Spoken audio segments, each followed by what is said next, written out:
This is the BBC.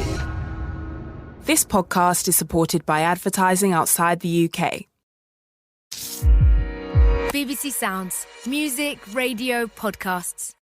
Hello, Dan Saladino here.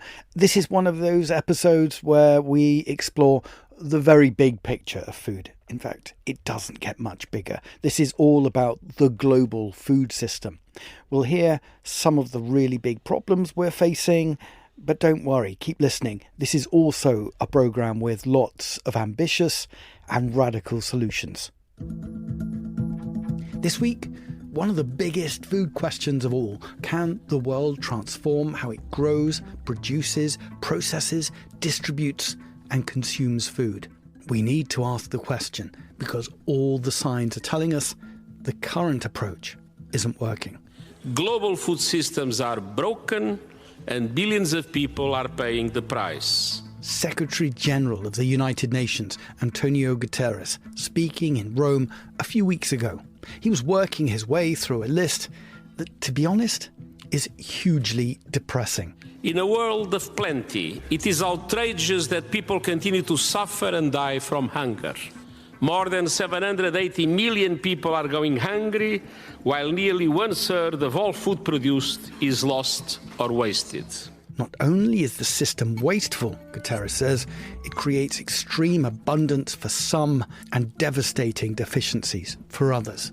More than 3 billion cannot afford healthy diets, and 2 billion are overweight or obese. What's more, perhaps the biggest victim of this system is the planet itself. Our appetites are feeding the climate crisis, generating 1/3 of all greenhouse gas emissions, using 70% of fresh water, and driving biodiversity loss on an epic scale.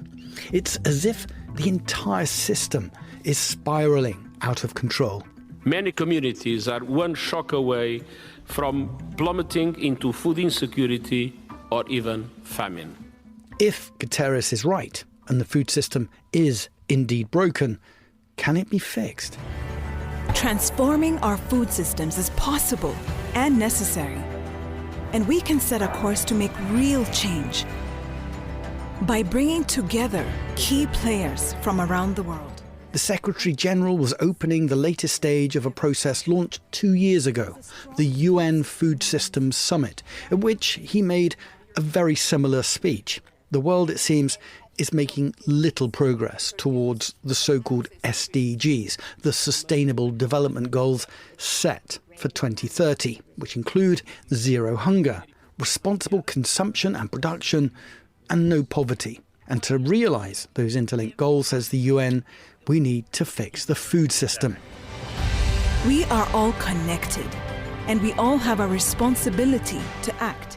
The reference to food system is important, referring as it does to the mind-boggling complex web of all activities involving the production, processing, packaging, transportation and consumption of food, right through to the decisions made by governments, companies and other actors that exert an influence on food and farming.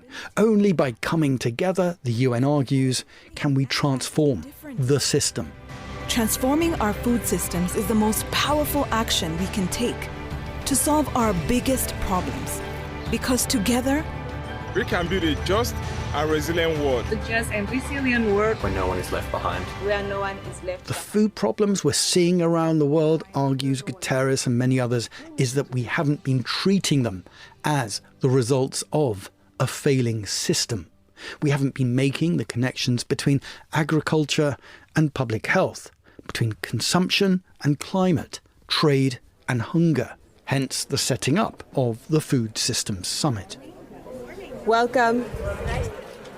Welcome, everyone. Please take your seats. We will start.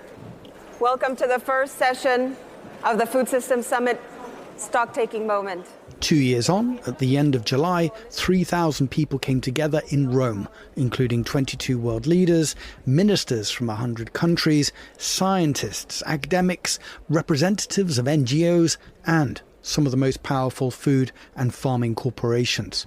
The idea was to take stock and regain the momentum for change. Someone overseeing the process within the UN is Stefanos Fotiou. What concerns me is the time, because we haven't taken action for many years.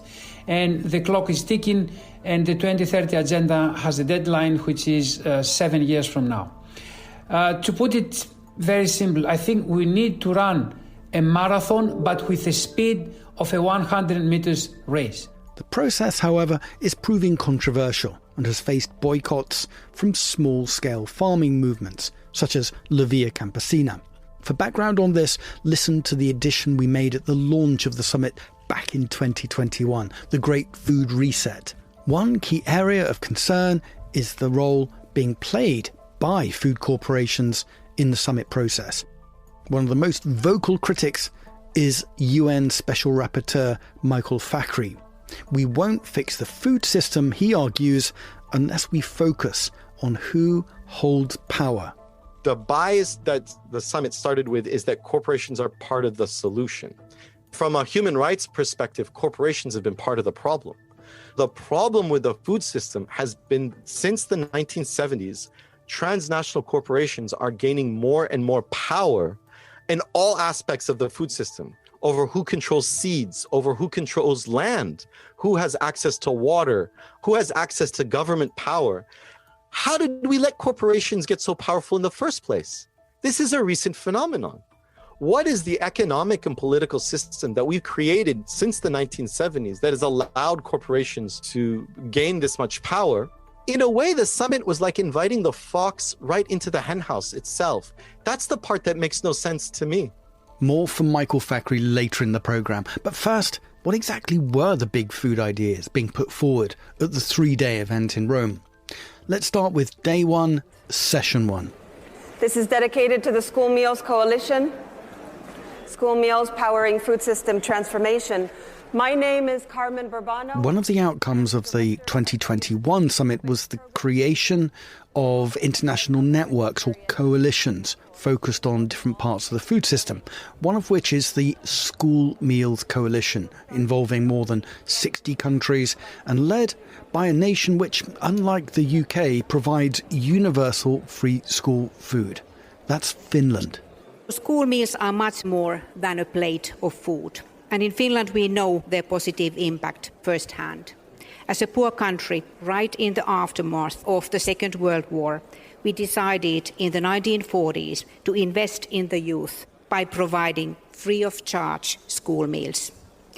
The school meals program helped to transform our own society, also as a backbone of our education success story.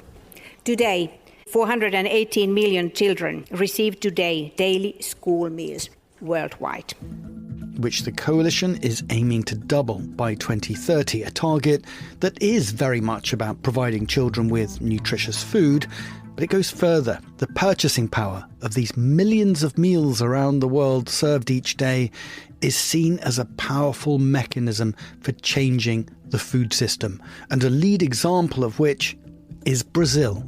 Bom dia a todas e a todos. Eu gostaria de agradecer e cumprimentar. This is Fernanda Machiavelli, Vice Minister of Rural Development and Family Farming. Brazil's school food programme, she explains, was created in the 1950s and is the country's longest-running public policy. It's spread across 6,000 municipalities and serves free food to more than 40 million students each day, the budget for which has just been increased by the Lula administration to $1.1 billion, 30% of which, by law, has to be spent on food sourced from family farms. De forma universal a mais de 40 milhões de alunos diariamente. Seen as a global leader on school food, through the coalition, Brazil is now providing technical assistance to around 100 countries in the Americas, Caribbean and Africa. We need to see school food, Maria Machiavelli says, not as a cost, but as an investment. Someone who's been following the work of the School Meals Coalition is Kevin Watkins, visiting professor at the London School of Economics and former chief executive of Save the Children. He spoke to me on a line from Rome. So, we heard from a country like Brazil that has a school meal program that reaches all children in public schools, that has used procurement for that program to support smallholder farming. And you have some of the biggest municipalities, Sao Paulo, for example, who are linking the procurement budget to support for low carbon agriculture. And, there were many other examples. We heard from Kenya, a poor country in Africa that's committed itself to provide universal school feeding for all of the country's children in public schools. So I think all of these cases that we heard at the stocktake are a really powerful demonstration effect. You can achieve change. It is affordable, but the business as usual pathway is not an option. Now, I think the big challenge to come out of the summit is how do we take these practical good examples and scale them up into something that looks and feels more like a global agenda for change. And do you think there were any takeaways from the summit for us here in the UK? I think the UK government would be very well advised to send a delegation to Brazil to look at how they do school meals. And then maybe on the way back, they could stop off in Kenya to look at what the government of Kenya is trying to do. Because in the UK, which has one of the world's oldest school meal programs, by the way, it was established way back in 1906. We have 1.7 million children, according to the Institute for Fiscal Studies, who are living in families on universal credit. So these are families that are very hard up, right on the front line of the cost of living crisis, who are not currently eligible for free school meals. It's not something that should be happening in one of the world's richest countries. Professor Kevin Watkins, and his concern about ideas at the summit being turned into global action is one shared by Michael Fakhri, the UN Special Rapporteur, which means he's mandated by governments to be the eyes and ears on UN processes on a particular topic, and his topic is food. And when it comes to the summit, he thinks there's too much talk and not enough action. What's the plan? We're in the midst of a food crisis. You all acknowledge we have to transform our food systems. Climate change is here. Biodiversity loss is happening.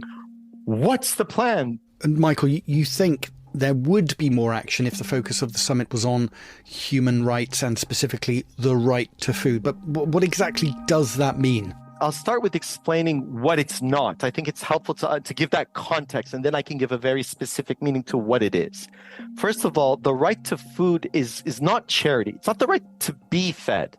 What the right to food means is everyone is entitled to have access to good food, and they get to define what is good food. Good food is food that makes your community stronger, that makes the environment more biodiverse and more resilient. It makes you healthier, and you have the right to access good food. That could mean fishing rights. That could mean access to land and grow your own food. That could mean a fair living wage so you can afford good food and you have the time to cook for your family. The right to food also is a reminder that food is not a commodity. Food is not like a car or a cell phone that you just buy and sell for profit and part of this model of continuous economic growth. Food is, it's almost tried to say, but we have to remind people, food is life. Food is pleasure. Food is how we express our love for each other. Food is how we define our culture. It's how we define who we are. So food has to be understood. Yes, of course, we buy and sell food and people's livelihood comes from buying and selling, but it's always part of this bigger context of meaning. It's about how we create our relationship with each other, and it's about our relationship with the environment itself, and it's with our relationship to future generations, and it's what connects us with our past.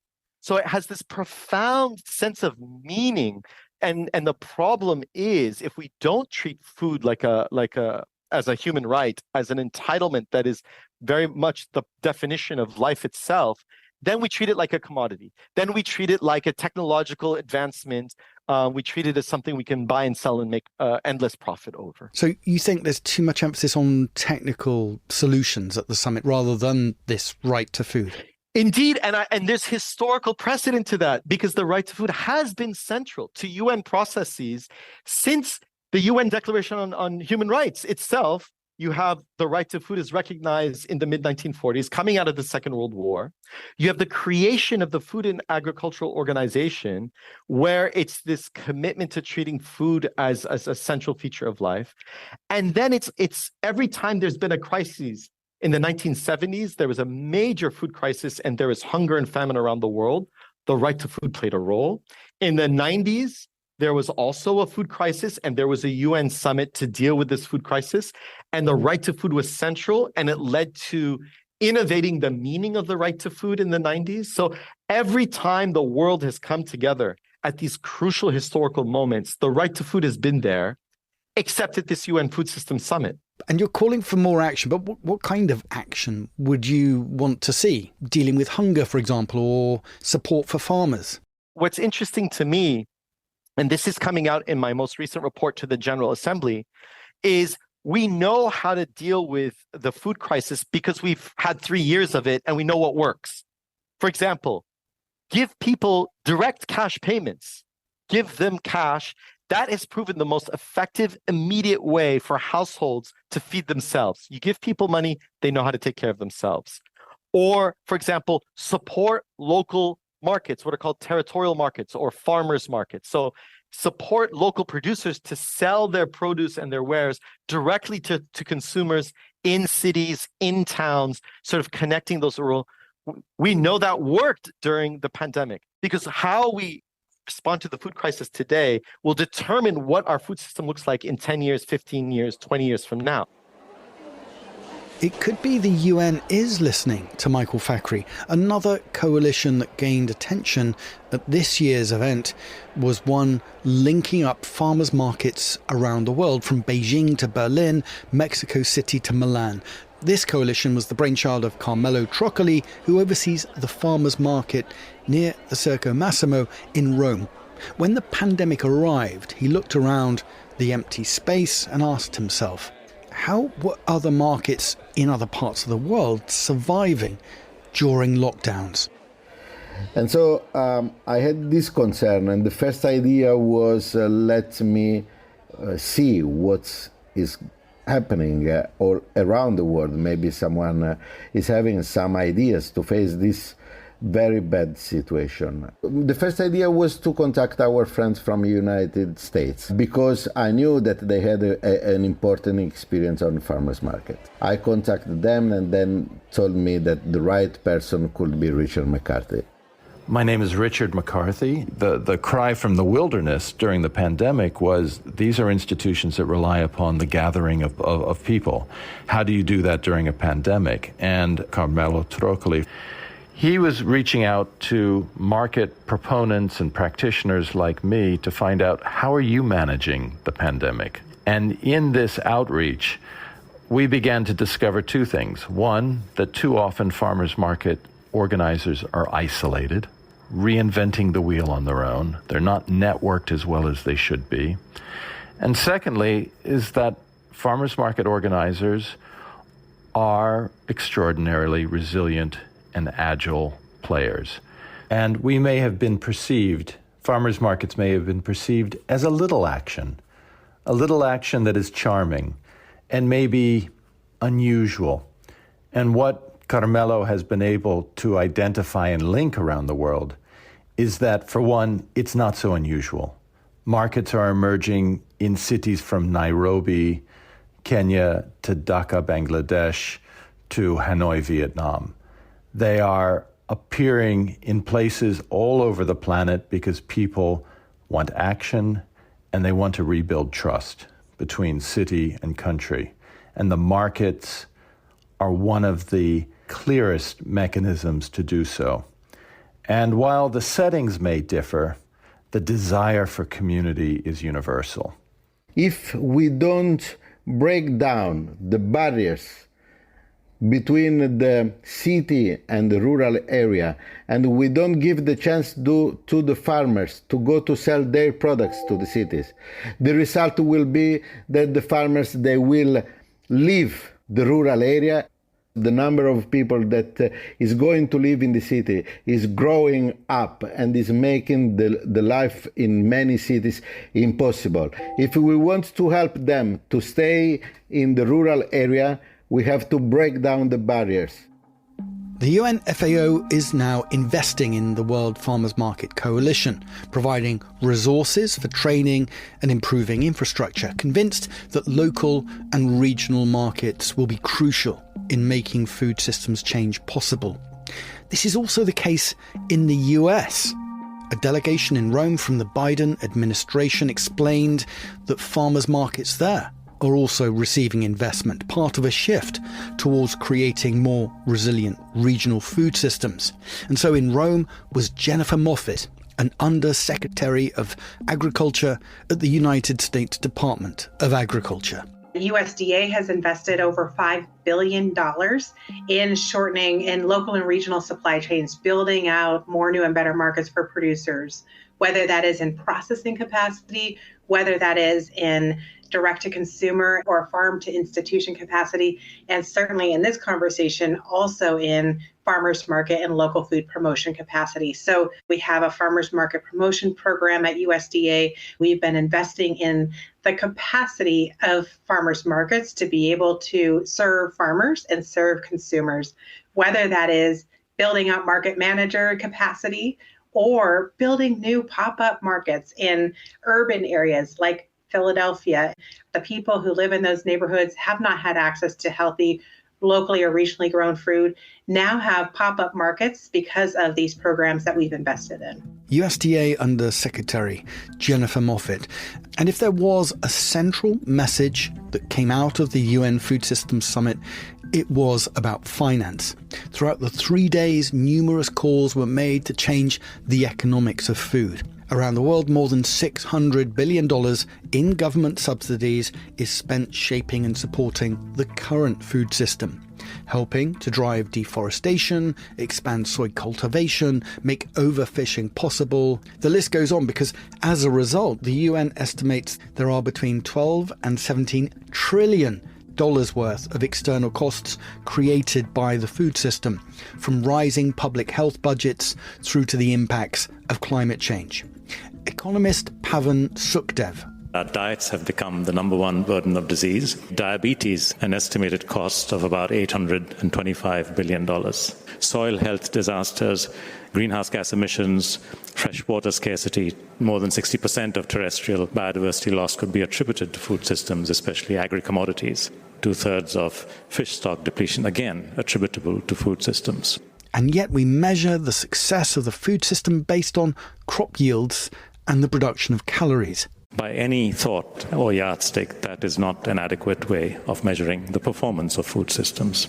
Can governments, banks, and other institutions reshape financial systems to fix the food system? Well, they must, says the UN's Stefano Photius. We have no other option. The best solution to achieve this acceleration is to understand how we change our finance system. I think if there are bold decisions on the restructuring of the finance system, on repurposing of the financial resources, then we can run this marathon with the speed of a 100 meters race. But how? The argument for true cost accounting of food isn't new, that the price you and I pay for food should reflect its impact and the so-called externalities we've been hearing about. But how do you put a price on biodiversity loss or contribution of food to climate change and public health costs? It's a radical and politically sensitive idea, but it's one that could be put into action by a country with a reputation for being not so radical: Switzerland. Switzerland recognizes the need to accelerate food systems transformation, and we are working on it. Redesigning and repurposing of public policies and support will be key to make the transformation happen. True cost accounting will be an important instrument to get the repurposing right this time. Alwyn Kops, a member of the Swiss government, explaining to the summit in Rome that they are putting forward a plan for a true cost of food policy to go live within 5 years. Our executive branch, it's called the Federal Council, issued a report last year on the future orientation of agriculture policy. And what this report does, among a lot of things, is it says we need to embrace a food systems approach. And in doing that, it said, okay, we need to be able to take into account to address true costs in a better way, in a more complete way. And Alan, by 2027, you want prices in Switzerland to reflect the true cost of food. How will this work? Measures could be kind of incentivizing mechanisms. So either you tax bad behavior or you incentivize, you favor good behavior. It will certainly foster transparency of the price throughout supply chains. It could be some kind of labels for consumers. Here is the price you pay at the counter, and that would be kind of the true price, the true costs of what you're just buying. So different measures are possible. As I understand it, you're working with the UN's Food and Agriculture Organization to work out the metrics, so attempting to put a price on the externalities. But implementing it is going to be politically difficult, surely. Absolutely. I think one thing we need to be really careful is affordability of food. Food needs to be affordable and needs to stay affordable. So true cost accounting should not lead to higher prices for healthy and sustainably produced food. I think if that's the outcome, then we are on the wrong way. So that's why it is more important to really look at the entire system. What can we do with subsidies, with investment, that we actually favor a good behavior and make bad food more expensive? That kind of would be the mechanism you would envisage. And for that, you need to look at the whole system. You need to understand the money flows. So subsidies, investments, where do they go to? And try to redesign that in order to reflect true costs of food, not only at the counter, so what the price you pay in the shop, but throughout the entire system. Alwyn Kops of the Swiss Federal Office of Agriculture. There were plenty of ideas for change at the UN Food System Summit, but the question remains, will they be implemented? And will this happen in time? Can world leaders run a marathon at the speed of 100 metres? UN Special Rapporteur Michael Fakhri isn't convinced, but he is optimistic.